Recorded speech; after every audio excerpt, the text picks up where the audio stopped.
ಬೆಳಗ್ಗೆ ರಜಾ ಐತೆ ಅಂತ ಎಲ್ಲೋಗೋಣ ಅಂತ ಗೊತ್ತಿರ್ಲಿಲ್ಲ. ರೋಡಲ್ಲಿ ಇವ್ರಿಬ್ರು ಸಿಕ್ಕಿದ್ರು. ನಡಿಯೋಣ ಸಂಖ್ಯಾಪುರ ಹಣೆಗೆ ಹೋಗೋಣ ಅಂತ ಹೇಳಿದ್ರು.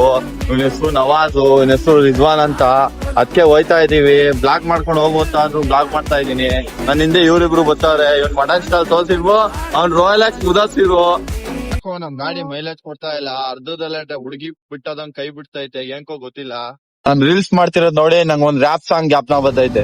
ಚಾಪೆ ಮೇಲೆ ಮಲಗ್ತಿದ್ದೆ ಇಲ್ಲದಿದ್ರೆ ಹಾಸ್ಗೆ, ಸಿಕ್ಕ ಪಕ್ಕ ಕೆಲ್ಸ ಮಾಡ್ದೆ ಕಷ್ಟಪಟ್ಟೆ ಕಾಸ್ಗೆ, ಹಗ್ಲು ರಾತ್ರಿ ದುಡ್ದೆ ನಾನು ಹಾಕೋ ಕಾಸ್ಟ್ಲಿ ಶೂಸ್ಗೆ, ಯಾರ ಹತ್ರನು ಭಿಕ್ಷೆ ಬೇಡಿಲ್ಲ ಈ ಚಿಲ್ಡ್ರೆ ವ್ಯೂಸ್ಗೆ. ಹೆಂಗೈತೆ ಕಮೆಂಟ್ ಮಾಡಿ. ಸ್ವರ್ಗ ನೋಡ್ತೀರಾ? ಬನ್ನಿ ತೋರ್ಸ್ತೀನಿ ಸ್ವರ್ಗನ.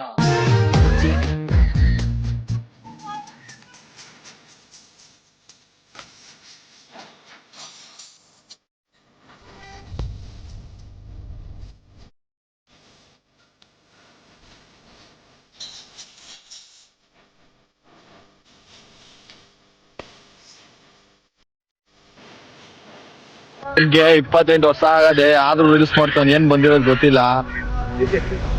ಏನ್ ಮಾಡೋಣ, ರೀಲ್ಸ್ ಮಾಡ್ತಿರೋದಲ್ಲ ಆಂಟಿ ಎಲ್ಲ ಹೊಂಟೈತವ್ರೆ. ನಾವು ಅದಕ್ಕೆ ರೀಲ್ಸ್ ಮಾಡಿ ಆಂಟಿ ಜೊತೆ ಹೊಡ್ಬಿಡೋಣ ಅಂತ. ಇಂಥ ಜನ ಎಲ್ಲಿ ಸಿಗ್ತಾರೆ ನಿಮ್ಗೆ? ಹೊಡಿರಿ ಚಪ್ಪಾಳೆ, ಹೊಡಿರಿ. ಇದು ನಮ್ ದೇಶ ಅಂದ್ರೆ. ರಿಜ್ವಾನ್ ಅವ್ರೆ, ಹೆಂಗಿತ್ತು ನಮ್ ಪ್ರಯಾಣ? ಚೆನ್ನಾಗಿತ್ತು. ಮುಗಿಸ್ಕೊಂಡ್ ಮನೆಗೆ ಹೋಗೋಣ ಅಂತ ಬಂದು ಹುಡುಗರೆಲ್ಲ ಗಾಡಿ ಎತ್ಕೊಂಡವೆ. ಇನ್ನೇನ್ ಮನೆಗೆ ಹೋಗೋದು ಅಷ್ಟೇ. ಸಂಪಿಗೆ ಚೆಂಡು ರೋಜಾ ಹೂವ. ಬ್ರೋ ಈ ತರ ಮಾಡಿದ್ರೆ ಯಾರ್ ತಗೋತಾರ ಬ್ರೋ? ಹೂವಿನ ಬಾಳದಂತೆ